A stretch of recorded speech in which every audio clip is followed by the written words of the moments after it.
जातीय नरसंहार हो रहा है लालू जी लौंडा का नाच लेकर। उत्तर प्रदेश पुलिस और बिहार पुलिस ने गांव घेर लिया था, बिल्कुल जैसे लग रहा था कि दो देश की सेना आपस में लड़ने जा रही है। 11 घंटे तक मुठभेड़ चली। उसके बाद मुख्यमंत्री आवाज से फोन आता है कि अतीक मुख्तार से कई गुना ज्यादा खूंखार था शहाबुद्दीन। उनका डॉन जेएनयू के छात्र नेता को चंद्रशेखर जो वही सीपीआई माले शहाबुद्दीन ने 18 गोली मारी। एक बनिया कम्युनिटी के आदमी को, बाप बेटे को जिंदा तेजाब में नहला दिया। पुलिस कुछ नहीं कर पाई। साहब बुलाया था। जंगल राज वर्सेस सुशासन। चीफ मिनिस्टर की बेटी की शादी हो रही है, गाड़ी उठा लीजिए गेस्ट को ट्रीट करने के लिए, दिन दहाड़े शोरूम से गहने के दुकान से जो गहना पसंद है हाथ रख दिया, आपका हो गया। आप लालू यादव की बेटी की बात कर रहे हैं। हम लोग इंटर्नशिप कर रहे थे उस वक्त में पीएमसीएच में, मेडिकल कॉलेज खत्म हुआ था, इंटर्नशिप कर रहे थे 98 में। वीसा भारती के एग्ज़ाम में लग रहा था कि सारे डॉक्टर्स उसको पास करवाने में इंटरेस्टेड है, डर के मारे। आज तक आला लगा के देखा नहीं। दलित औरतों के स्तन काट दिए जाते थे। जहानाबाद जेल ब्रेक पूरे विश्व में गूंजा था। 400 माओवादियों ने शहर पे हमला करके जेल तोड़ के अपने कैदी छुड़ा के ले गए। जादव को काहे पकड़ा है, छोड़ दो। मुहर्रम के जुलूस में कुछ देखो, मार वार दे हिंदू को तो कुछ करना होना नहीं चाहिए, देख लो। कैसे लालू यादव चुनाव जीत रहे थे। कहते थे जिन निकलेगा, बैलेट बॉक्स में से जिन निकलेगा। लालू यादव कहा कर बैलेट से जिन निकलेगा। कैसे जिन निकलेगा? बूथ के बाहर बम फेंक दो, कोई गाँव वाला वोट करने नहीं आएगा। 2 आदमी गए, पकड़ के छाप दिया बैलेट। तो अपहरण में ईएमआई का कॉन्सेप्ट बिहार में भी आया था। वो भयावह काल था, बिलीव नहीं कर सकते। एक बेटा 9वीं फेल, दूसरा बेटा 12वीं पास। खुद पार्लियामेंट में बोल रहे थे कि मेरा बेटा पानी उठा के घूम रहा है। बेटा तौली लेके पानी लेके फील्ड में दौड़ा जा रहा है। और फिर सुशासन राज में क्या बदला? तो पार्टियों को अभी भी बाहुबलियों की जरूरत है बिहार में। अब इन बाहुबलियों की क्या स्थिति है सर बिहार में? ये योगी जी वाला एक्शन क्या बिहार में भी हो रहा है? 2005 से 10 में बिहार में 97,000 कन्विक्शन हुए की गई। लालू यादव का व्हाइट हाउस कुर्क कर लिया गया। मैं लालू यादव का जिक्र करता हूँ तो उनके साथ घोटाला भी जुड़ जाता है, जैसे दिल्ली में कांग्रेस के साथ अक्सर होता है। लालू यादव जी को पैसा बहुत प्यारा है, वो हैबिचुअल ऑफेंडर है, पैसे के लिए कुछ कर सकते हैं। तेज प्रताप का मोह भंग क्यों हो गया? तब नौटंकी है। तेज प्रताप मन्नत से मांगे हुए बेटे हैं। ये एसआईआर लाने की क्या जरूरत पड़ी? ये कह रहे हैं मृत आयोग बना दे। नेहरू जी को उसका चेयरमैन बनाया। आप राहुल गांधी की जगह राहुल गांधी क्यों कह रहे हैं बार बार? प्रशांत किशोर को आपने कोरोना कहा था। बीजेपी इतनी मजबूत है लेकिन कभी अपना फेस क्यों स्टेब्लिश नहीं कर पाई बिहार? तो फिर पलायन क्यों नहीं रोक पाए?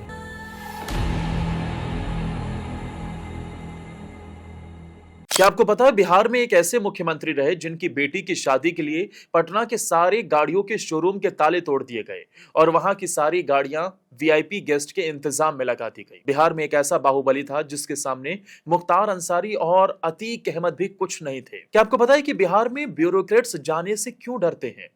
आज भी बाकी राज्यों की तुलना में बिहार पिछड़े राज्यों में क्यों गिना जाता है? और बिहार की पॉलिटिक्स सिर्फ 2 नेताओं पर ही क्यों टिकी रही? इन्हीं सब मुद्दों पर हमने बात की आज के हमारे गेस्ट डॉक्टर अजय आलोक के साथ, जो कि एक पॉलिटिशियन है, बीजेपी के नेशनल स्पोक्स पर्सन है और बिहार की पॉलिटिक्स को बहुत अच्छे से समझते हैं, जानते हैं। डॉक्टर अजय आलोक, बिहार विधानसभा चुनाव को अगर सर देखें तो इस बार आपको क्या लगता है? आप लगातार बिहार विजिट कर रहे हैं, क्या प्रशांत किशोर की पार्टी कुछ कमाल आपको लग रहा है कि कोई मास्टर स्ट्रोक हो सकते हैं, कुछ ऐसा असर डाल सकते हैं? देखिए, मैं बिहार विजिट नहीं कर रहा हूँ, मैं बिहार का ही हूँ, पटना ही कहीं रहने वाला हूँ। मैं दिल्ली विजिट करता हूँ, तो दोनों के प्रोस्पेक्टिव में बहुत अंतर है।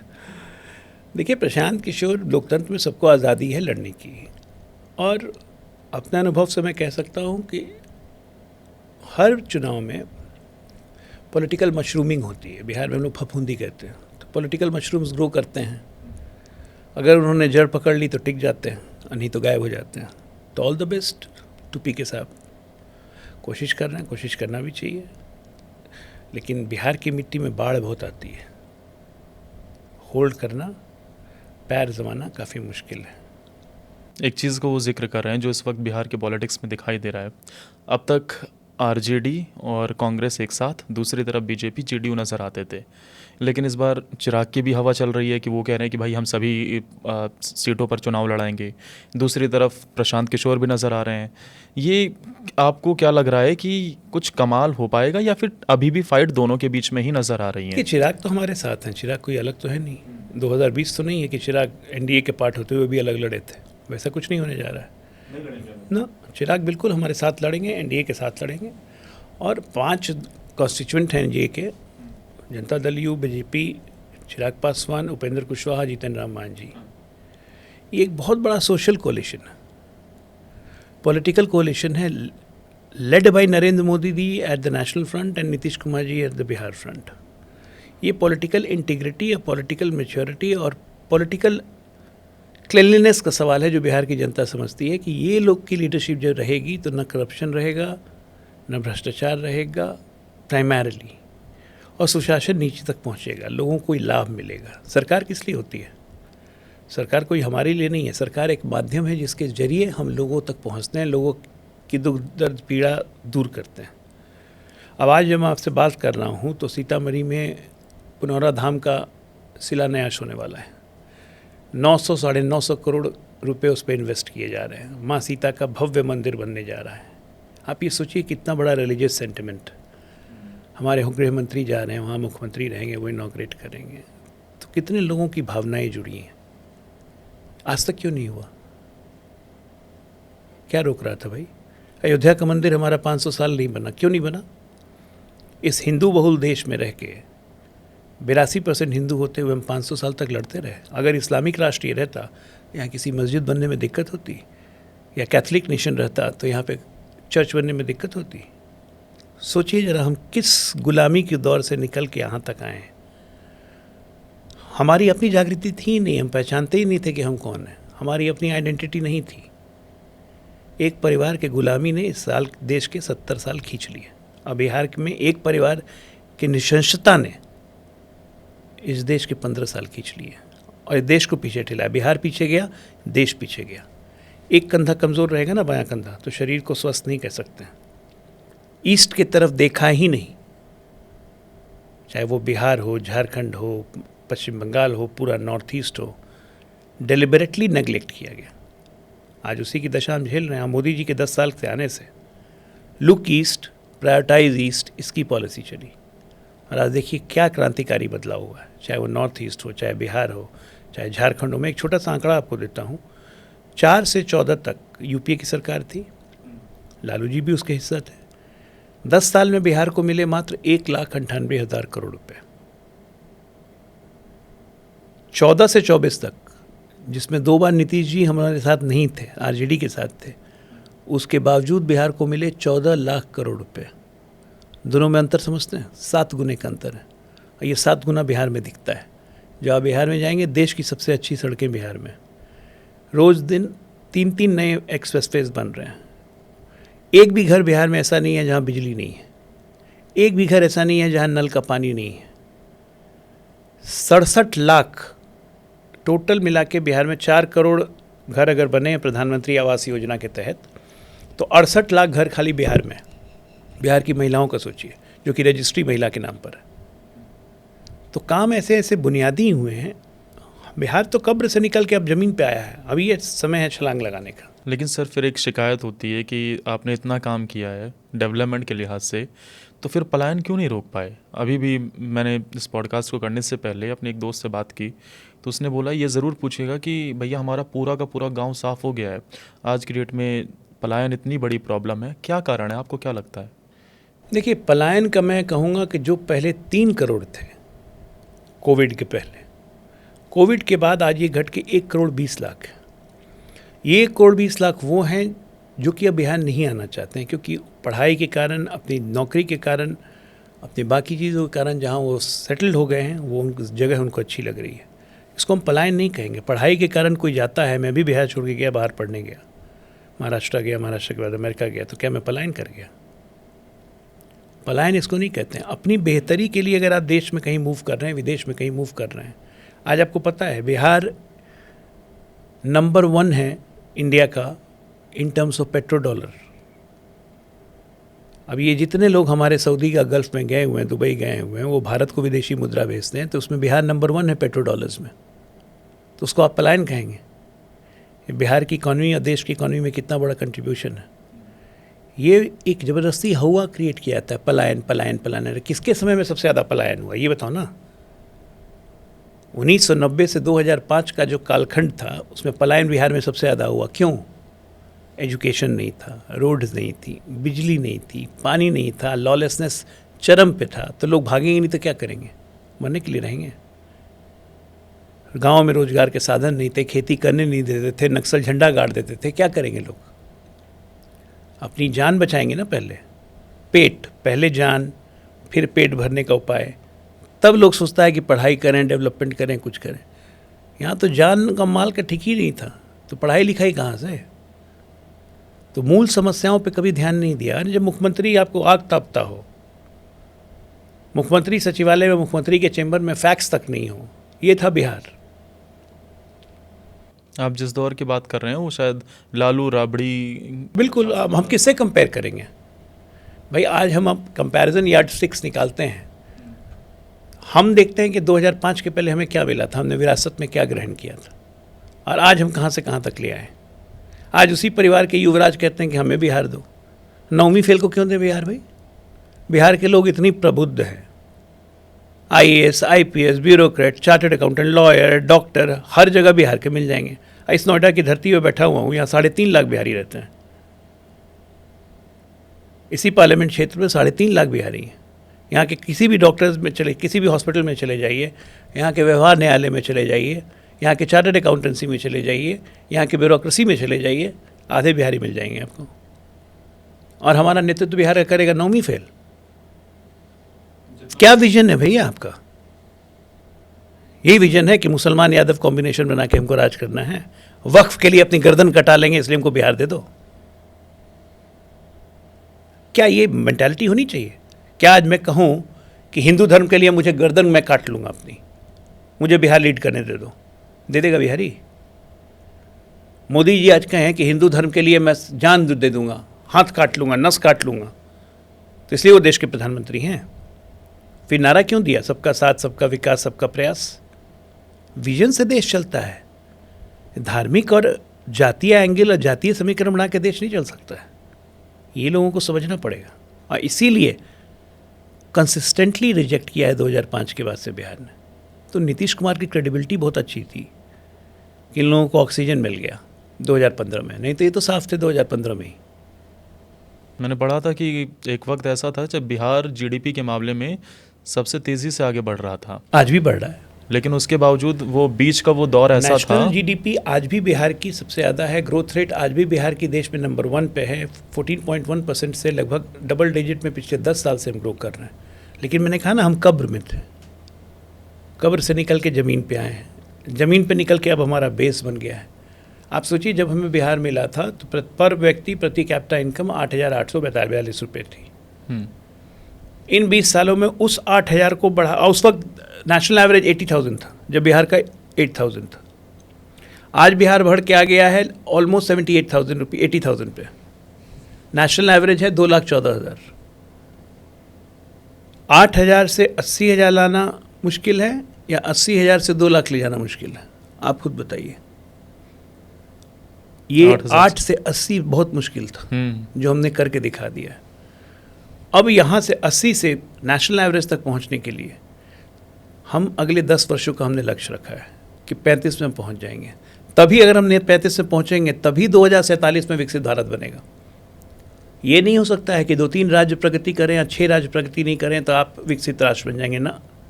विकसित राज्य आप तभी बनेंगे जब आपके जितने प्रगतिशील राज्य हैं, पिछड़े राज्य हैं, ये भी समान रूप से प्रगति शुरू करें। प्रधानमंत्री मोदी जी ने एस्पिरेशनल डिस्ट्रिक्ट योजना शुरू की थी। उन जिलाओं को चुना देश के लगभग 250 जिला को, जिसको लोग कहते हैं छोड़ो यार, इसमें कुछ नहीं हो सकता है, ये पिछड़े जिले, उनको कहा जाता था पिछड़े जिले। उन्होंने कहा कि पिछड़े नहीं, ये एस्पिरेशनल डिस्ट्रिक्ट बनेंगे। आज उस 200 एस्पिरेशनल जिला में से 170 जिले विकसित जिला बन चुका है, 30 जिले विकासशील जिले। तो ये सोच का फ़र्क है। आज बिहार उसी जगह पे जा रहा है। मुझे पूरी उम्मीद है कि हम 2035 तक नेशनल एवरेज के बराबर हो जाएगी। इंडिया के डेवलपमेंट में, क्योंकि सेकंड पॉपुलेटेड ये अब तो फर्स्ट पॉपुलेटेड है।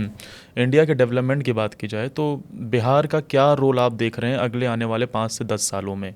देखिए, बौद्धिक विकास में तो बिहार का रोल, जब से आज़ादी हुई है, बौद्धिक विकास में, हिंदुस्तान के बौद्धिक विकास में बिहार का रोल हमेशा रहा है। आर्थिक विकास में हो चाहे ना हो, 2000 आप बिलीव कीजिएगा 1970 के पहले बिहार का आर्थिक विकास में, भारत के आर्थिक विकास में बिहार का 18% का रोल था, जो आज घट के 3% 4% पे आ गया है नेशनल एवरेज के। ये हुआ कंसिस्टेंटली, जैसे जैसे जातिवाद घुसते गया, वामपंथ घुसते गया, इसने चौपट कर दिया बिहार को, बंगाल को, झारखंड को, उड़ीसा को। आप बस ये देखिए कि उड़ीसा में कितना क्रांतिकारी बदलाव आया है। मतलब नवीन पटनायक की मैं तारीफ़ करूँगा इसमें कि उन्होंने भी बुनियादी ढांचे पे बहुत काम किया। भारतीय जनता पार्टी की इस बार सरकार बनी है, वो उस काम को और गति दे रही है। लेकिन बाकी का क्या? एक तो सेंटर स्टेट एपैथी बिहार का शिकार 2004 से 14 बनते रहा। ग्रोथ रेट हम जिस तरह से 4 से 14 में करना चाहते थे, सेंट्रल सपोर्ट नहीं मिलता था। 14 के बाद मोदी जी से सपोर्ट मिला तो बिहार और तेज़ी से उन्होंने प्रगति की उन्होंने। तो मैं देखता हूँ कि आने वाले दिनों में बिहार का सब्सटैंशियल इकोनॉमिक शेयर भी रहेगा भारत के ग्रोथ में। सर ज़रूरी है कि स्पेशल पैकेज नाम से ही कुछ दिया जाए, क्योंकि जितना फंड बता रहे हैं ये मुझे नहीं लग रहा है स्पेशल पैकेज से कुछ कम होता होगा, लेकिन लोग कह रहे हैं कि चाहे तेजस्वी की बात कर लीजिए, बाकी लोगों की बात कर। अब ये बहाना है, अब ये जो भी स्पेशल स्टेटस वगैरह की बात करते हैं ये बहाना है इसी, क्योंकि स्पेशल स्टेटस के हिसाब से ही आपको स्पेशल स्टेटस में जितना मिलता है उससे दुगना से ज़्यादा मोदी जी ने पिछले 10 साल में दे दिया है, और 3 गुना से ज़्यादा हमने अचीव करके दिखाया कि क्या किया जा सकता है। और आज भी मोदी जी बिहार के लिए हमेशा उनकी आंख खुली रहती है 24 घंटा 24/7। तो इसीलिए मुझे लगता है कि स्पेशल स्टेटस अब जो कहते हैं वो सब बहाना कर रहे हैं। बिहार को जितना मिल रहा है हम अपने रिसोर्स यूटिलाइजेशन अच्छा से करें, ग्राउंड पे एग्जीक्यूशन अच्छा हो, जो कि हमारी फर्स्ट प्रायोरिटी है हमारे सरकार की, तो अपने आप वो दिशा मिलती चली जाएगी। पॉलिटिकल स्टेबिलिटी रहे ताकि लोग इन्वेस्टमेंट करें। बिहार में सबसे बड़ी दिक्कत क्या है कि हमारे पास लैंड बैंक्स नहीं है, वो गवर्नमेंट क्रिएट कर रही है।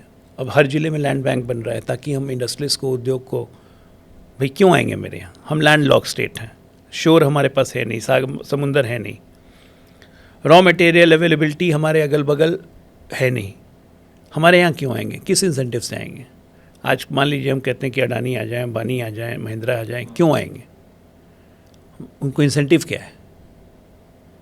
तो हम इंसेंटिव देंगे, हम उनको लैंड बैंक देंगे, हम उनको बिजली की सब्सिडी देंगे, हम उनको अपने टैक्सेस में एसएसटी में राहत दे सकते हैं, हम उनका सेल प्रमोशन का कुछ एश्योर्ड उपाय कर सकते हैं। तो इन सब तमाम चीज़ों पे इंडस्ट्रियल पॉलिसी चेंज हो रही है, एक विजन चेंज हो रहा है, तो लोग आएंगे। सर्विस इंडस्ट्री हमेशा से हमारे यहाँ है, उसको और कैसे बढ़ावा दिया जा सकता है? तो ये सब फैक्टर्स है जिस पर सरकार पॉलिसी वाइज काम करेगी और कर रही है। सर 2 तरीके की बातें होती हैं इंडस्ट्रीज़ को लेकर कि किसी भी स्टेट में या तो सिस्टम फेल्योर हो या फिर डेमोग्राफिक या जियोग्राफिकल सिचुएशन वहाँ की ऐसी ना हो जो इंडस्ट्रीज़ लग सके। बिहार के संबंध में आप क्या देखते हैं? दोनों चीज़ था, बाढ़ वगैरह क्या एक ही? मैं कह रहा हूँ दोनों चीज़ था, सिस्टम फेलियर भी था। हाँ, दूसरा चीज़ की ज्योग्राफी ठीक नहीं थी, जैसे मैंने कहा लैंड लॉक है। 2004 से 14 तो कोई सिस्टम ही नहीं था, जो बिहार में थे वही भाग रहे थे, बाहर वाले कहाँ से आएंगे? इस 10-20 साल में हमने बुनियादी व्यवस्था, इंफ्रास्ट्रक्चर को ठीक किया, सिस्टम को ठीक किया। अब आप एक सोचिए, एक फिगर में देता हूँ आपको, 2008 में कोसी ट्रेजेडी हुई थी, मात्र 1,80,000 क्यूसेक पानी आया था, अब पूरा कोसी डूब गया था। आज हम बैठे हुए हैं, बरसात का समय चल रहा है, कोसी में ऑलरेडी 4.5 लाख पानी आ चुका है, क्यूसेक पानी आ चुका है। बिहार से बाढ़ की खबरें नहीं आ रही, तक तो नहीं। पिछले साल 6.5 लाख क्यूसेक पानी आया, एक जगह बाढ़ नहीं आया।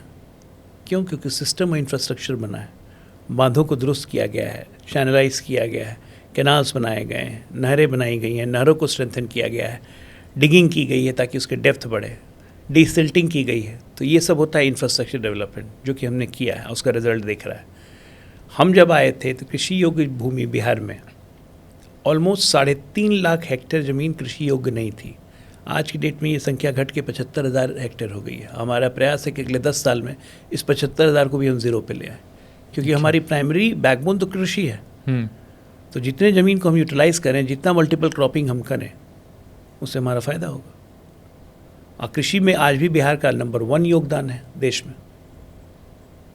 मैंने एक वीडियो देखी थी सर मखाना को लेकर, कि मखाना में यहाँ पे भाई सब चीज़ें यहीं से हो रही है, लेकिन वेयर हाउस यहाँ लगे हुए हैं और फैक्ट्रीज सब दूसरे दूसरे स्टेट्स में लगी हुई हैं। देखिए, अब तो सरकार ने, इसलिए केंद्र सरकार ने मखाना उद्योग बाकायदा बना दिया, उसको दर्जा दे दिया। तो क्या फूड प्रोसेसिंग एक बड़ी प्रॉब्लम नज़र आती है? फूड प्रोसेसिंग, फूड ट्रांसपोर्टेशन, ये सब बहुत बड़ी प्रॉब्लम थी, जो कि अब सॉल्व हो रही है। ओके, आज की डेट में ये सब सॉल्व हो रही है। केंद्र सरकार के मखाना उद्योग और मखाना बोर्ड बना के मखाना को प्रोत्साहन देने के, इस सब में बहुत किसानों को फ़ायदा होगा। मैं कह रहा हूँ कि आने वाले 3 साल में आप देखेंगे मिथिलांचल की तस्वीर बदल जाएगी। आज की तारीख में दूसरे स्टेट के लोग जाके मिथिलांचल में ज़मीन खरीद रहे हैं सिर्फ मखाना की खेती करने के लिए। जो ज़मीन की कीमत अगर मान लीजिए 10,000 रुपये कट्ठा थी, आज की तारीख में वो ज़मीन की कीमत वहाँ पे 1.5 लाख रुपये कट्ठा हो चुकी है, जस्ट बिकॉज कि उसमें इतना फ़ायदा है और सरकार इतना इंसेंटिवाइज कर रही है। अब मैं 2005 से पहले का और 2005 के बाद के बिहार को आपको समझना चाहूँगा आपसे। जंगल राज वर्सेस सुशासन, हम लोग ज़्यादातर यही टर्म सुनते हैं बिहार के संबंध में। ये जंगल राज सर आप बता पाएँ क्या था उस दौर में ऐसा जो जंगल राज कहा जाता है? देखिए, जंगल राज हमने नहीं कहा था, जंगल राज पटना हाई कोर्ट ने कहा था कि लगता है यहाँ जंगल राज आ गया। अब जंगल राज क्या कहेंगे भाई? सरकार कौन चलाता है? IAS IPS सरकार ही नहीं चलाते हैं, यहाँ अधिकारी चलाते हैं। पॉलिटिकल मास्टर्स तो आदेश देते हैं, इम्प्लीमेंट, एग्जीक्यूट और मेंटेन करना, लॉ एंड ऑर्डर मेंटेन करना, शासन प्रशासन की व्यवस्था, ये अधिकारियों का काम होता है। जब अधिकारी ही मरने लगे तो उसको जंगल राज नहीं कहेंगे। SP जिसका काम है लॉ एंड ऑर्डर मेंटेन करना, अगर SP को खदेड़ के उसकी गाड़ी पे AK-47 से गोली चलाई जाए, आम जनता का क्या होगा? DM को उसकी कार से खींच के गोली मार दी जाए भीड़ के द्वारा, इससे बड़ा जंगल राज क्या होगा? IAS की पत्नी से दिन दहाड़े रेप करे सत्ताधारी दल के लोग और उनको बचाने के लिए पूरा का पूरा चीफ मिनिस्टर का कुनबा आ जाए तो जंगल राज और क्या होगा? खुलेआम गाड़ी में रेप कर दिया जाए, नौवीं लोग दुर्गा पूजा मना रहे हैं, बीच सड़क से लड़की को उठा के ले जाया जाए, उसको रेप करके फेंक दिया जाए, जंगल राज और किसको कहते हैं? पढ़ाई के नाम पे 0, सेशन के नाम पे ग्रेजुएशन 6 साल, मेडिकल कॉलेज में 4.5 साल की जगह 7 साल में निकल रहे हैं, कोई भर्ती नहीं, कोई अपॉइंटमेंट नहीं, पंचायती राज का चुनाव 10 साल में एक बार भी नहीं। जंगल राज किसको कहते हैं? चीफ मिनिस्टर की बेटी की शादी हो रही है, गाड़ी उठा लीजिए गेस्ट को ट्रीट करने के लिए, दिन दहाड़े शोरूम से, गहने के दुकान से जो गहना पसंद है हाथ रख दिया, आपका हो गया, पैसा देना है नहीं देना है। लालू यादव की बेटी की बात कर रहे हैं? और किसकी बेटी की बात करूँगा? जंगल राज तो लालू यादव को ही सिग्निफाई करता है ना। और क्या कहते हैं जंगल राज? जहाँ ना सिस्टम हो, ना कानून हो, ना प्रशासन नाम की चिड़िया हो, जंगल राज इसी को ना कहते हैं, किसी और को कहते हैं। अब ये मैं आपको झलकी दिखाता हूँ जंगल राज की। 2020 में एग्जिट पोल में हुआ कि NDA हार रही है, ये लोग वापस आ रहे हैं। एग्जिट पोल दिखाया 5 बजे, परसों काउंटिंग होनी है। पटना क्या, बिहार की हर शहर की सड़कों पे हरा मुरेठा बांध के हेलमेट गायब, तुरंत हेलमेट उतर गया, गाड़ी का पीछे का बोनट खोल के फुल वॉल्यूम पे म्यूजिक बजा के रोड पे लड़के लगे डांस करने। तेजस्वी यादव जी को आके बोलना पड़ा, अपील करना पड़ा कि उत्पात ना मचाएं, रिजल्ट आने दे, उत्पात ना मचाएं। इसी को तो जंगल राज कहते हैं कि सया भय कोतवाल अब डर काहे का। कि राज आ गया तो मतलब आपकी राजशाही आ गई है क्या? चीफ मिनिस्टर कभी थानेदार को फ़ोन नहीं करता है, जादव को काहे पकड़ा है, छोड़ दो, मुहर्रम के जुलूस में कुछ देखो, मार वार दे हिंदू को तो कुछ होना नहीं चाहिए, देख लो। क्यों भाई? हिंदू मरने के लिए हैं। अभी मुहर्रम के जुलूस में इसी साल मंदिर के सीढ़ियों के सामने मुसलमानों की भीड़ ने, एक यादव, अजय यादव नाम का व्यक्ति था मोतिहारी में, उसका गला ऐसे करके रेत दिया, वीडियो वायरल हुआ गला रेतते हुए। हमारी पुलिस ने उन सबको अरेस्ट कर लिया है, स्पीडी ट्रायल चल रहा है। लेकिन अपने यादव इनके अपने मानते हैं ना, ये उस यादव की मृत्यु पे न लालू यादव के मुंह से एक बोल फूटा, न तेजस्वी के मुंह से एक बोल फूटा। क्यों भाई?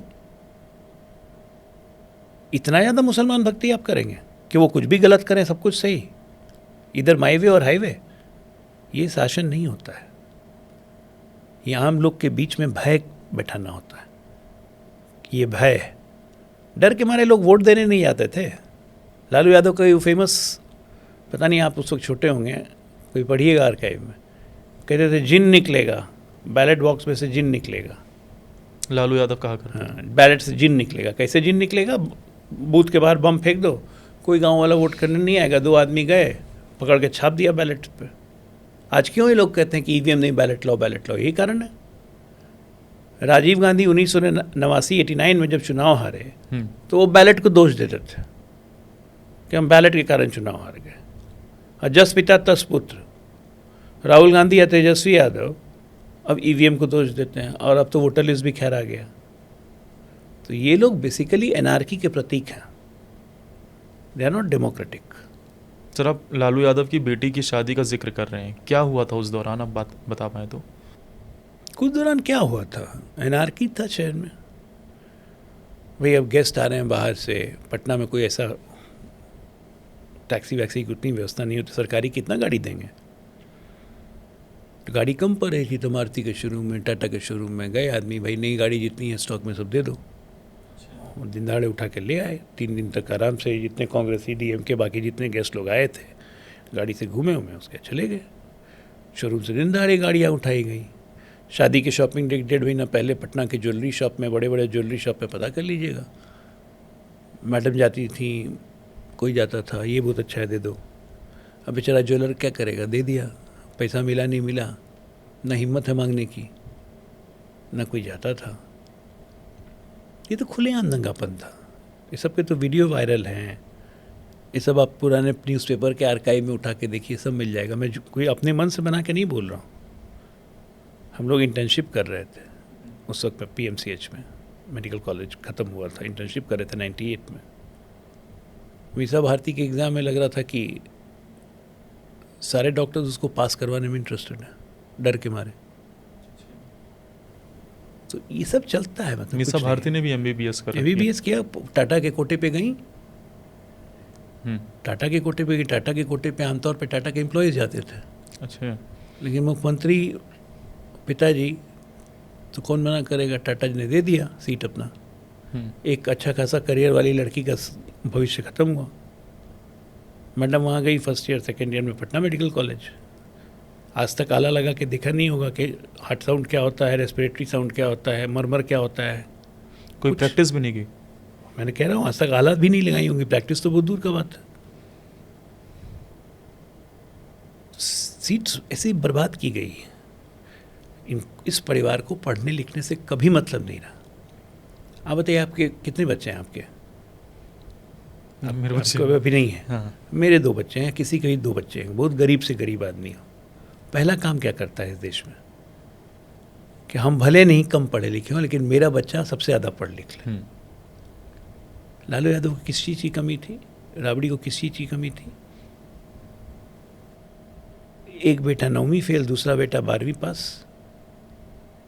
क्यों भाई? पढ़ाई को इतना, बिहार जैसी जगह में पढ़ाई को इतना लेस वैल्यू कैसे? चाणक्य की भूमि, आर्यभट्ट की भूमि है हम। इसको आप आइडल बना रहे हैं।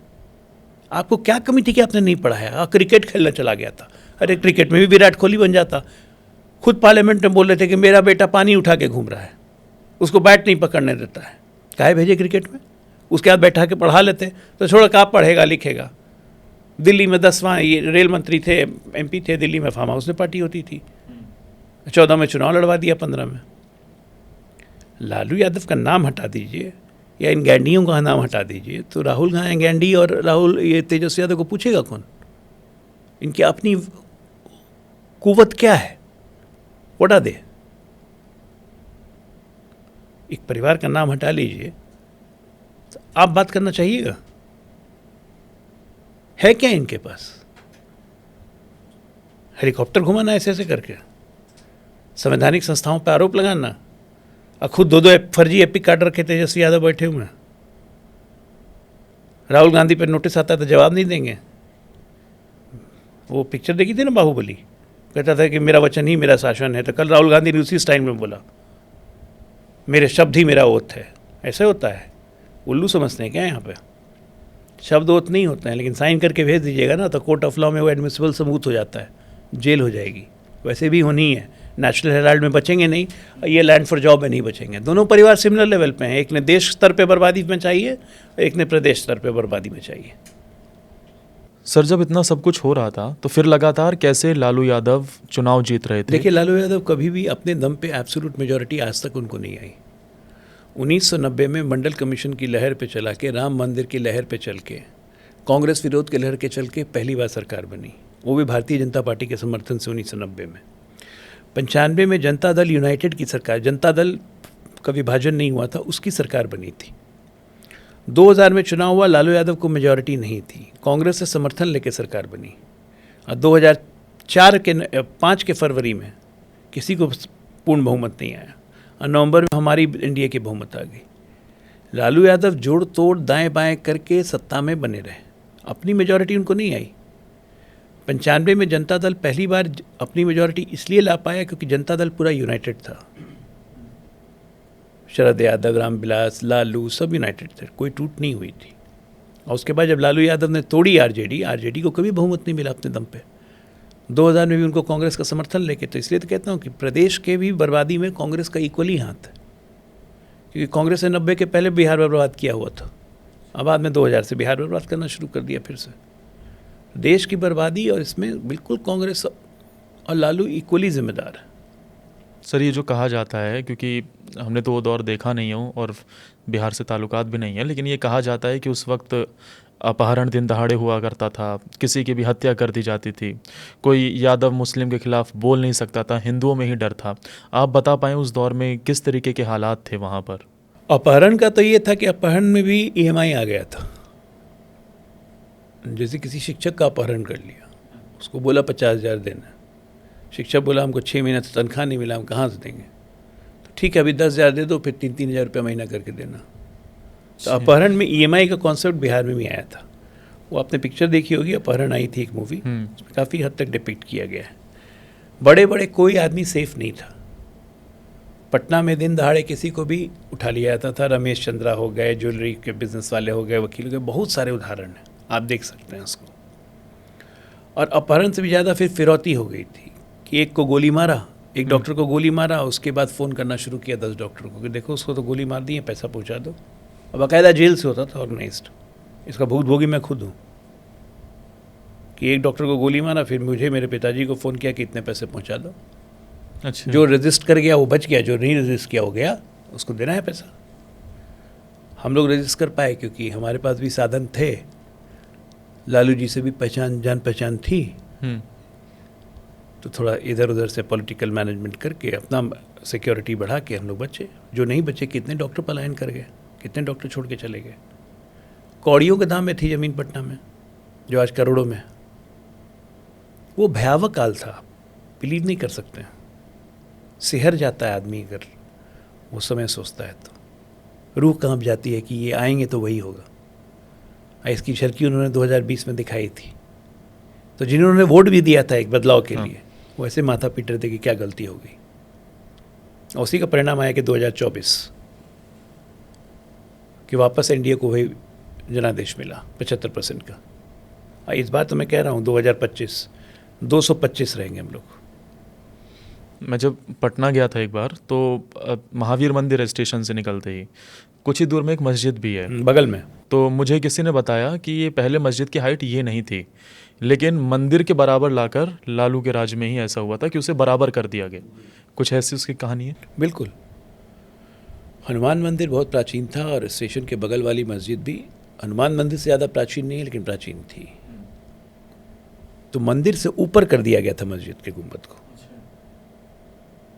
ये फिर बदला हुआ जब राम मंदिर ट्रस्ट बना, सब कुछ हुआ, एक मूवमेंट आया, तो 2005 के बाद हनुमान मंदिर का जब पुनर्निर्माण हुआ तो उसमें ठीक किया गया। मंदिर की ऑलमोस्ट बहुत सारी ज़मीन मस्जिदों ने घेरी हुई थी, अतिक्रमण किया हुआ था, तो ये सब व्यवस्थाएं ठीक हुई। और फिर सुशासन राज में क्या बदला? वही कह रहा हूँ कि मंदिर को बढ़ाया गया, पूरा मंदिर का पुनर्निर्माण किया गया। जो मंदिर की ज़मीन अतिक्रमण थी मस्जिद के द्वारा, उसको ली गई। देखिए, नीतीश कुमार ने, मंदिर हो चाहे मस्जिद हो, एनडीए की सरकार ने मस्जिदों, शमशानों की भी मरम्मत की, ठीक ठाक की, और कब्रिस्तानों का भी घेराव किया। ये कब्रिस्तान में, कब्रिस्तान की ज़मीन घेर के वहाँ पे गाय भैंस चरती थी, ये पूरे बिहार में नोन है। लेकिन इसके बावजूद भी मुसलमानों को पूछिएगा तो कहेंगे नीतीश से ज़्यादा काम कोई नहीं किया। मुसलमानों के लिए नीतीश से ज़्यादा किसी ने कुछ नहीं किया। तबलीगी मरकज़ हो, मुसलमान अल्पसंख्यक कल्याण बजट का 600 करोड़ से 16,000 करोड़ ले जाना हो, हज सब्सिडी हो, हज भवन बनाना हो, मुसलमानों के लिए खुद बोलते हैं मुसलमान कि रोड हो, बिजली हो, सब नीतीश ने किया। लेकिन वोट नहीं देंगे नीतीश को। अच्छा, इतना सब कुछ करने वोट के बाद। बीजेपी को नहीं देंगे, है क्या कर सकते हैं। लेकिन आप मुसलमानों को छोड़ के भी नहीं चल सकते हैं भाई। 16-17% की आबादी है प्रदेश में, उनको छोड़ के प्रदेश का समुचित विकास कैसे होगा। तो हमारी सोच बहुत क्लियर है कि हम वोट के चश्मे से काम नहीं करते हैं। लेकिन बिहार की वो स्थिति बहुत भयावह थी आदर्श जी। बिहार में क्या अभी भी सर बाहुबलियों का दहशत है? फोकल में कहूँगा, कोई कोई एरिया में है तो उसको पुलिस प्रशासन ठीक कर देता है समय रहते रहते। अब ऐसा नहीं है कि कोई बाहुबली अपना 4-6 राइफल निकाल के गाड़ी से आराम से घूम सके, ये हिम्मत नहीं है। हाँ, कोई किसी को धमका सके, एक्सटॉर्शन कर सके, करते हैं, कोशिश करते हैं, क्राइम भी होता है, लेकिन उसके बाद अपराधियों पे एक्शन भी होता है। अपराधियों को संरक्षण सीएम हाउस या किसी मंत्री के हाउस से नहीं मिलता है। आप अपराध करोगे तो आप नपोगे। सभ्य समाज में आप अपराध खत्म नहीं कर सकते हो, लेकिन अपराध पे अंकुश रखा जाता है। तो इस अंकुश रखने में कोई ढिलाई नहीं होती। अभी हाल ही में अनंत सिंह का एक बयान आया कि वो चुनाव लड़ेंगे, जेडीयू की तरफ से चुनाव लड़ सकते हैं, इस तरीके की बात भी उन्होंने तो कही। वो जेडीयू से पहले भी लड़े थे, उनकी पत्नी पिछले बार आरजेडी से लड़ी थी, लेकिन वो छोड़ के जेडीयू ज्वाइन कर ली। तो पार्टियों को अभी भी बाहुबलियों की ज़रूरत है बिहार में? बाहुबलियों की जरूरत नहीं है, लेकिन जिस आदमी का पॉलिटिकल कैरेक्टर रहा, अनंत सिंह 4 बार के विधायक रह चुके हैं जेडीयू से, 2 बार निर्दलीय जीते हैं, तो स्वाभाविक है कि उनका अपना एक राजनीतिक क्लाउट है। तो हर पार्टी राजनीतिक क्लाउट को इस्तेमाल करना चाहती है। भाई अदालत से बड़ी होते जा रहे हैं अनंत सिंह इस देश में। संविधान के हिसाब से तो अगर अदालत ने बड़ी कर दिया तो फिर आप अपराधी नहीं है, परसेप्शन आपका जो भी रहे। लालू यादव का परसेप्शन अपराधी का भी है, उनको अपराध कोर्ट ने कन्विक्ट भी कर दिया है, उसके बावजूद वो राष्ट्रीय जनता दल के अध्यक्ष बने हुए हैं। इसको क्या कहिएगा? इससे बड़ा संविधान के ऊपर थप चमाटा क्या होगा कि एक डिक्लेयर्ड अपराधी को 5 अपराध में जिसको सजा मिली हुई है उसको अपना राष्ट्रीय अध्यक्ष बना के रखे हुए। लोग हमको कहते हैं कि आपके बंगारू लक्ष्मण पकड़े गए घूस लेते हुए, तो हमने तो बंगारू लक्ष्मण को निष्कासित कर दिया था, अध्यक्ष पद से हटा दिया। ये करें लालू यादव को निष्कासित, सोनिया राहुल बेल पे हैं नेशनल हेराल्ड में, करें निष्कासित। तो बोलना, to preach and to practise, प्रवचन देना और प्रवचन को लागू करना, दोनों में अंतर होता है। सर, जब मैंने बिहार के बारे में पढ़ा तो एक और बात मुझे पता चली कि अतीक मुख्तार का जिक्र यूपी में बहुत होता है, लेकिन अतीक मुख्तार से कई गुना ज़्यादा खूंखार था शहाबुद्दीन। उनका डॉन था, बॉस शहाबुद्दीन थे, अतीक और मुख्तार दोनों के। मैंने अभी आपको जो पहले बताया कि एसपी की गाड़ी पे AK-47 से फायरिंग हुई, ये हमारे शहाबुद्दीन साहब थे। उत्तर प्रदेश पुलिस और बिहार पुलिस ने गांव घेर लिया था, बिल्कुल जैसे लग रहा था कि 2 देश की सेना आपस में लड़ने जा रही है। 11 घंटे तक मुठभेड़ चली। उसके बाद मुख्यमंत्री आवाज़ से फ़ोन आता है कि जाओ, वापस आ जाओ। ये था शहाबुद्दीन। जेएनयू के छात्र नेता को, चंद्रशेखर को, जो वही CPI माले जो आज लालू जी के साथ है, शहाबुद्दीन ने 18 गोली मारी थी, 1-2 नहीं 18। ये लोग आज फिर शहाबुद्दीन के साथ हैं। एक बनिया कम्युनिटी के आदमी को, बाप बेटे को जिंदा तेजाब में नहला दिया था, पुलिस कुछ नहीं कर पाई। ये था शहाबुद्दीन। साहब बुलाया जाता था उनको, शहाबुद्दीन नहीं, साहब। जैसे दिग्विजय सिंह बुलाते हैं ना ओसामा को, ओसामा जी, तो शहाबुद्दीन कोई नहीं कहता था बिहार में, साहब। तो यानी कि जैसा यूपी में एक मुख्यमंत्री अतीक के कुत्ते से हाथ मिलाया करते थे, कुछ ऐसा ही रुतबा वहाँ पर शहाबुद्दीन का था। उससे भी बहुत ज़्यादा। ये सब कुछ सियासत की शह से हो रहा था। बिल्कुल, क्योंकि शहाबुद्दीन मुसलमानों के रॉबिन हुड थे भाई, उसको नाराज नहीं कर सकते। ये सब वोट बैंक का चश्मा है और कुछ नहीं है, सब वोट बैंक का चश्मा है। अब इन बाहुबलियों की क्या स्थिति है सर बिहार में? कुछ नहीं, रोड पे है। शहाबुद्दीन जब जिंदा थे, उसके जिंदा रहते ही 2 बार चुनाव हारे। शासन प्रशासन ठीक हो तो एक बार जान जाइए, बाहुबलियों को ख़त्म करने में 1 सेकंड नहीं लगता है।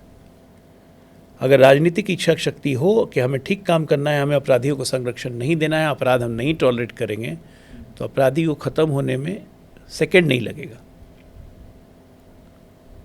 आज योगी जी क्या कर रहे हैं? अपराधी है, पकड़ा गया, सबसे पहले उसकी आर्थिक रीढ़ की हड्डी तोड़ दो, जितने संपत्ति बनाया सीज करो, जितनी सरकारी संपत्ति पे ढा दो, बुलडोजर चला दो। तो 20 साल पहले जहाँ पे था वही पहुँच गया ना। जब कार्रवाई करनी चाहिए तो ऐसी कार्रवाई करिए कि टूट जाए आदमी। ये योगी जी वाला एक्शन क्या बिहार में भी हो रहा है? पहले से हो रहा है। 2005 से 10 में बिहार में 97,000 कन्विक्शन हुए, जो कि आज तक इतिहास में, भारत के इतिहास में नहीं हुआ था। कितनों की संपत्ति कुर्क जब्त की गई। लालू यादव का व्हाइट हाउस कुर्क कर लिया गया पटना में, जिसमें आज सरकारी दफ्तर चलता है। योगी जी वाला मॉडल तो बिहार में पहले से चल रहा है। कितने अपराधियों का एनकाउंटर हुआ, अपराधी बिहार छोड़ के भागने लगे। यूपी ने जो दुर्दशा देखी है, यूपी, बिहार तो 2005 से सुधर गया, यूपी तो उसके बाद 12 साल तक दुर्दशा झेलते रहा है। मतलब रिकॉर्ड अखिलेश के राज में 5 साल में 13,000 दंगे। ऐसा कभी सुना था क्या कि सहारनपुर में दंगे हो रहे हैं और मुख्यमंत्री सैफई में नाच देख रहे हैं? यही हाल था बिहार में। जातीय नरसंहार हो रहा है, लालू जी लौंडा का नाच देख रहे हैं। दोनों कंपेरेबल स्टेट था। उस टाइम पे जीनोसाइड की घटनाएं भी बहुत बड़ी एक बार नहीं, बिहार में दर्जनों नरसंहार हुए हैं। दलित औरतों के स्तन काट दिए जाते थे, गांव के गांव जला दिए जाते थे, 100 लोग, 125 लोग को काट दिया जाता था। शासन प्रशासन को कुछ नहीं। अरे और छोड़ दीजिए ना, जब जेल ब्रेक कर दिया, ये तो वर्ल्ड रिकॉर्ड था। जहानाबाद जेल ब्रेक पूरे विश्व में गूंजा था कि 400 माओवादियों ने शहर पे हमला करके जेल तोड़ के अपने कैदी छुड़ा के ले गए। ये मन बढ़ा हुआ था भाई। जंगल राज ऐसी नाम थोड़ी ना पड़ा है। शहाबुद्दीन का जिक्र होता है, कोई और माफिया आप बता पाए बाहुबली जिसकी तूती उस वक्त बहुत बोला करती थी? भरे हुए थे। शहाबुद्दीन, सुनील पांडे, रामधार यादव, अशोक यादव, राजबल्लभ यादव, नाम लीजिए। बाहुबली बाहुबली, तस्लीमुद्दीन बाहुबली की फौज थी। सुरेंद्र यादव। मतलब मैं बिहार के जिस हिस्से को याद कर रहा हूँ उसमें से 4 नाम निकल जाएंगे। मैं लालू यादव का जिक्र करता हूँ तो उनके साथ घोटाला भी जुड़ जाता है, जैसे दिल्ली में कांग्रेस के साथ अक्सर होता है। चारा घोटाला, नौकरी घोटाला। पैसा बहुत प्यारा है। अच्छा, वो हैबिचुअल ऑफेंडर है, पैसे के लिए कुछ कर सकते हैं। चाहे चारा घोटाला अगर सुधरना होता तो वहीं सुधर जाते। रेलवे में आके भी कर दिया, IRCTC घोटाला, चारा का घोटाला लैंड कौन फॉर कर जैब। सकता है सर? कहीं नहीं चारा घोटाला कर सकता है। जानवर के चारा के लिए 5 लाख रुपया अलॉट हुआ। 5 लाख का चारा सोचिए 10 ट्रक पे जाएगा, वो एक स्कूटर पे लद के चला गया। तो ना चारा आया, ना जानवर ने चारा खाया, लेकिन ट्रेजरी से पैसा निकल गया। उस जमाने में सोचिए 1062 करोड़ था। आज के समय में वो घोटाला कम से कम 50,000 करोड़ का होगा। पैसे की चाहत ऐसी है ना, RJD में टिकट ही नहीं मिलेगा आपको बिना पैसे के। पूरा बिहार जानता है। सब कुछ ठीक है, लेकिन पैसा दीजिए। पैसा भी एक जगह नहीं देना है। जाइए पिताजी माताजी के चरण में चढ़ाइएगा, फिर बड़े पुत्र के पास भेजा जाएगा, फिर पुत्री के पास भेजा जाएगा। सबको थोड़ा थोड़ा चढ़ावा दे के आइए। हम लोग जाते हैं ना मंदिर में, हाँ। प्रभु श्री राम के मंदिर में जाइए तो हम लोग प्रभु श्री राम को कुछ चढ़ाते हैं। उसके बगल में गणेश जी हैं, फिर मलका लक्ष्मी जी हैं, गणेश लक्ष्मी हैं, हनुमान जी का मंदिर है। सब एक साथ प्रांगण में मंदिर होता है। हर जगह हम लोग प्रणाम करके चले जाते हैं। जो चढ़ावा देना होता है एक जगह दे देते हैं अपनी इच्छा से। वहाँ इच्छा नहीं है आपकी, वहाँ मंदिर है कि उस मंदिर में जाना है तो जितने देवता हैं उस मंदिर के सबको चढ़ावा दीजिए। मनोकामना की सिद्धि तभी होगी, ना तो ना होगी।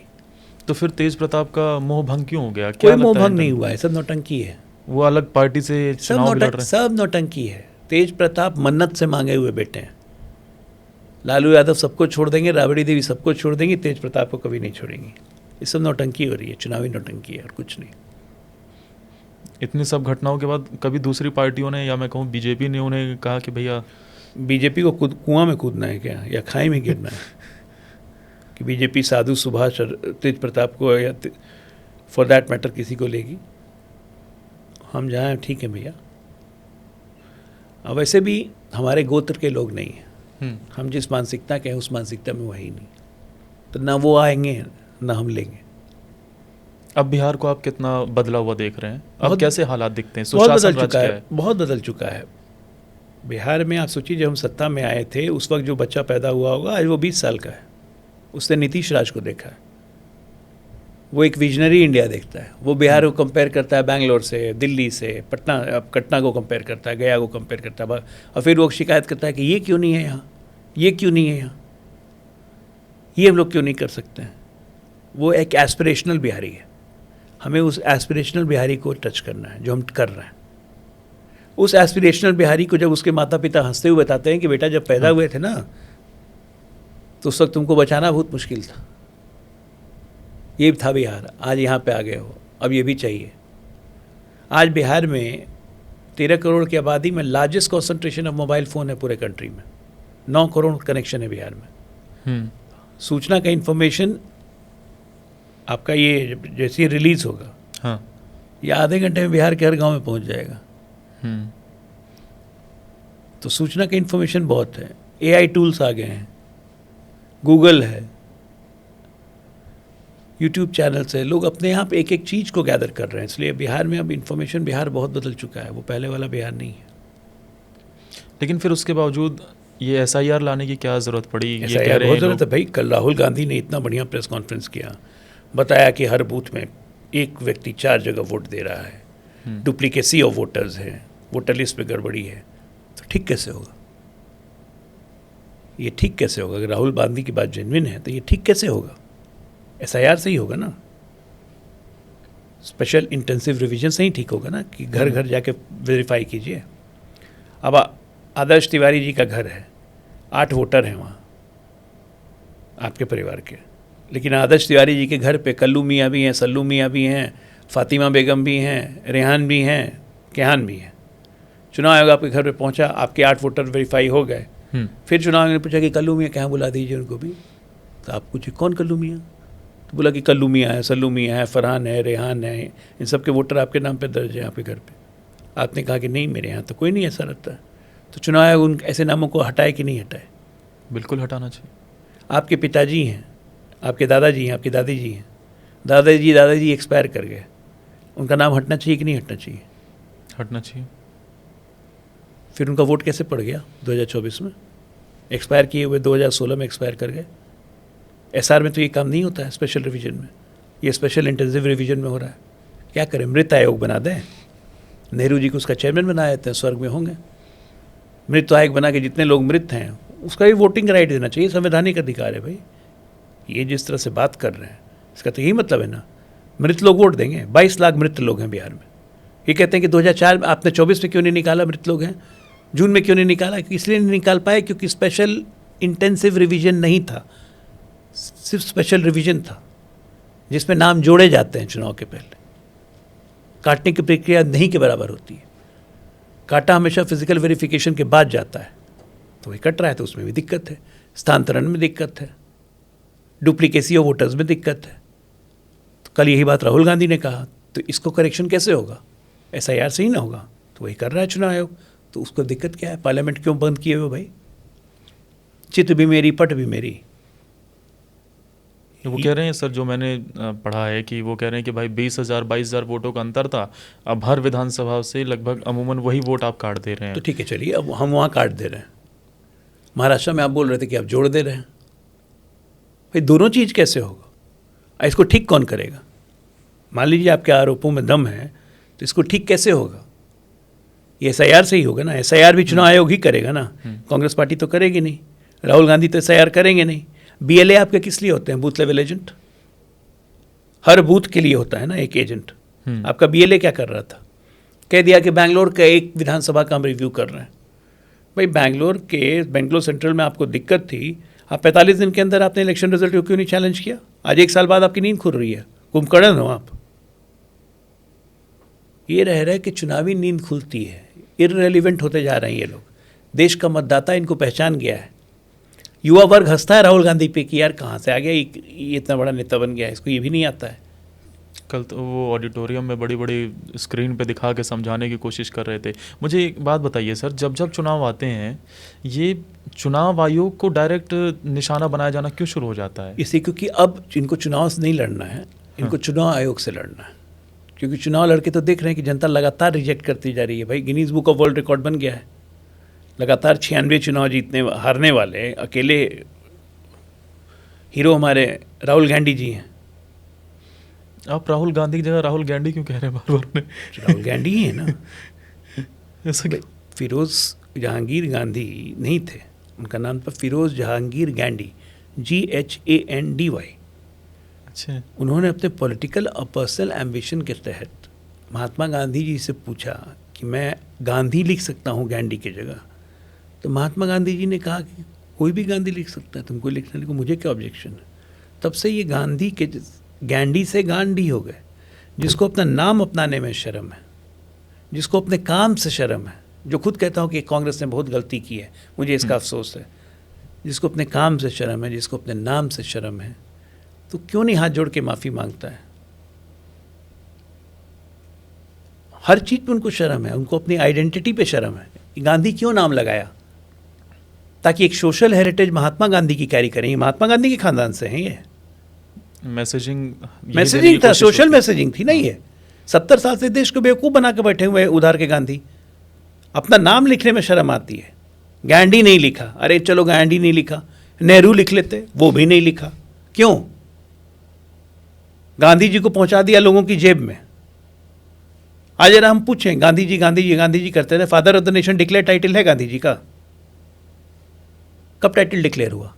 यूएन ने डिक्लेयर किया, इंडिया ने डिक्लेयर किया। हम कहते हैं महात्मा गांधी राष्ट्रपिता। राष्ट्रपिता की फॉर्मल उपाधि उनको कभी दी गई?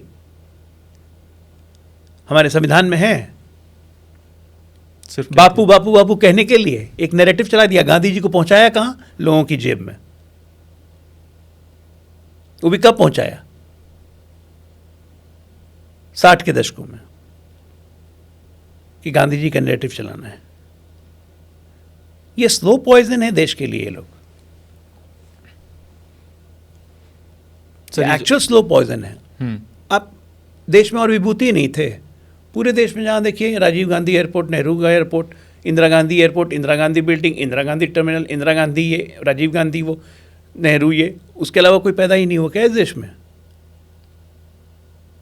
जब बहन मायावती ने 5 साल अपने राज्य में हर जगह बहुजन प्रेरणा स्रोत, हमारे ज्योतिबा फूले, BR अम्बेडकर, काशीराम, इनकी प्रतिमाएं लगवाना शुरू की, तो कांग्रेस पार्टी सबसे ज़्यादा रिएक्ट करती थी। भारतीय जनता पार्टी ने तो रिएक्ट नहीं किया, क्योंकि हम मानते हैं कि हाँ, वो विभूति थे इस देश के। बाबा साहब अम्बेडकर को 40 साल भारत रत्न नहीं दिया, और खुद जिंदा रहते हुए भारत रत्न ले लिया। चाहे नेहरू ने, चाहे इंदिरा गांधी ने, जिंदा रहते। राजीव गांधी के मरते ही 1 महीने के अंदर भारत रत्न। इतिहास में पहली बार चुनाव आयोग बात कर रही है। इनको शर्म नहीं आती है? 1991 में जब राजीव गांधी की हत्या हुई थी, नियम क्या है? उस वक्त भी नियम क्या था कि किसी कैंडिडेट की मृत्यु हो जाती है तो उस कॉन्स्टिट्यूंसी का इलेक्शन रोक दिया जाता है। राजीव गांधी की हत्या में पूरे देश का इलेक्शन रोक दिया गया, और रोज दिन टीवी पे चलता था राजीव का अमर बलिदान। इंदिरा गांधी की हत्या का सहानुभूति लिया, राजीव गांधी की भी हत्या का सहानुभूति ले रहे थे। तो इन लोगों ने देश को सिर्फ गुमराह किया है, तुष्टीकरण की राजनीति की है 70 साल तक। ये कभी अपने आप को भारतीय मानते ही नहीं है, ये भारत को अपना गुलाम मानते हैं। इनकी सेंस ऑफ प्रोप्राइटरी इतनी ज़्यादा है कि राजीव गांधी भी कहते थे कि हम चुनाव कैसे हार सकते हैं। बीजेपी के वोट 7.5% से 12% हुए, तो उनके सीट बढ़ गए 2 से लेकर 88। ऐसा कैसे हो सकता है? अरे तुम्हारे वोट 49% से 39% हो गए 84 से 89 में, वो नहीं देख रहे हो। बीजेपी के 7 से 12 बढ़े, 5 बढ़े, और तुम्हारे 10 गिरे। उनको रियलिटी से कोसों दूर। ना पढ़ाई लिखाई से मतलब रहा इस परिवार को, ना लालू परिवार को।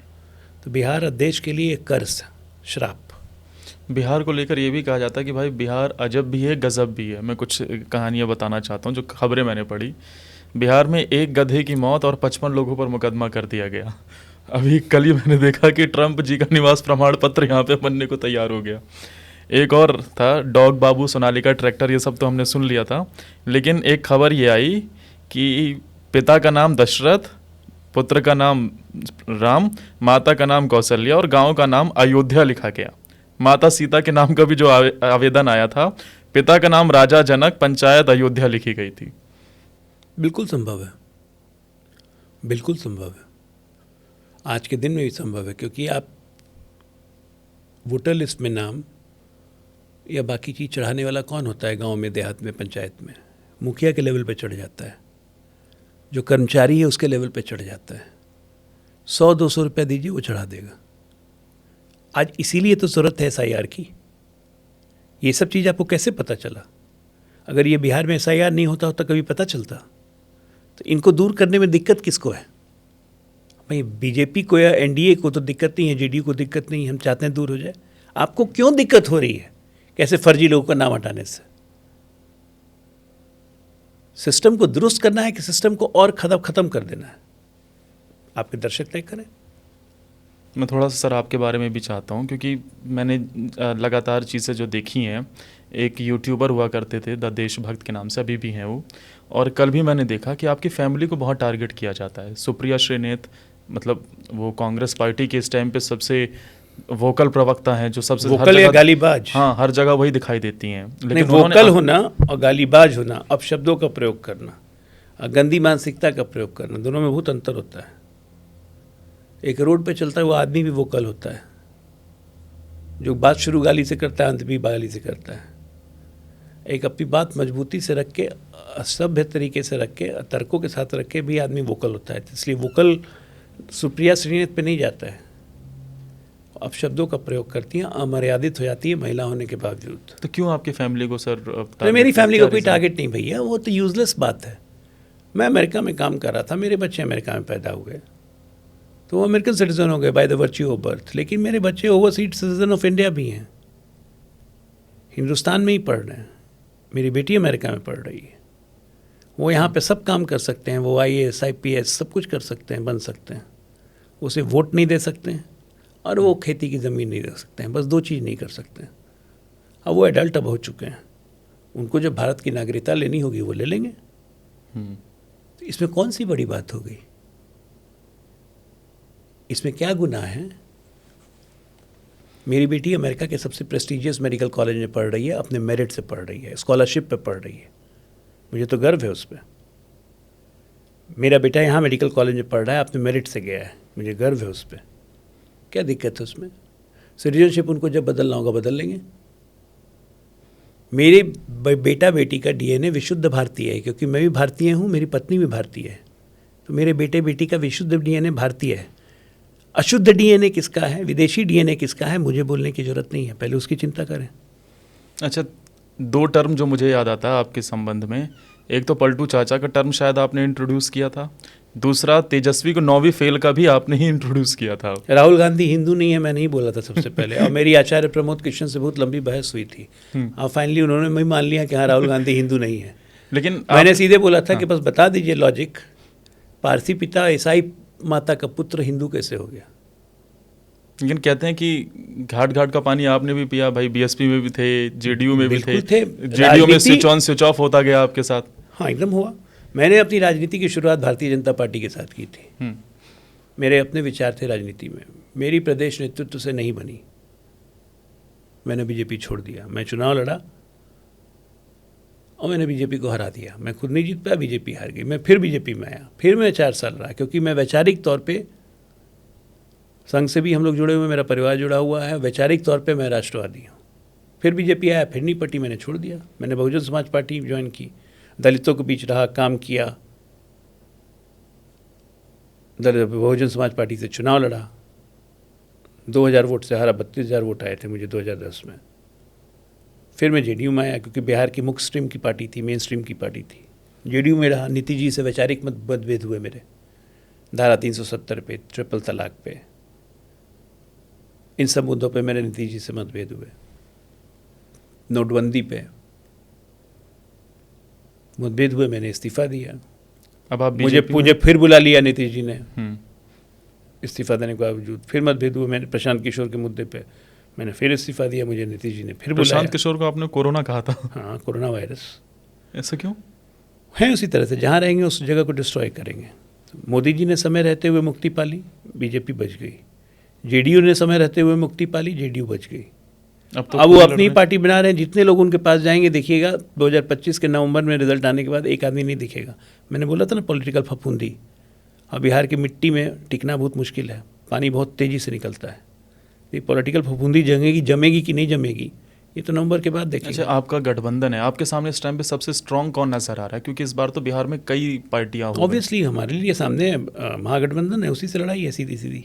सवाल ये भी है कि बीजेपी इतनी मजबूत है, लेकिन कभी अपना फेस क्यों इस्टेब्लिश नहीं कर पाई बिहार में? नहीं, हम गठबंधन में थे, नीतीश जी के नेतृत्व में लड़ रहे थे, इसलिए इसकी जरूरत नहीं पड़ी।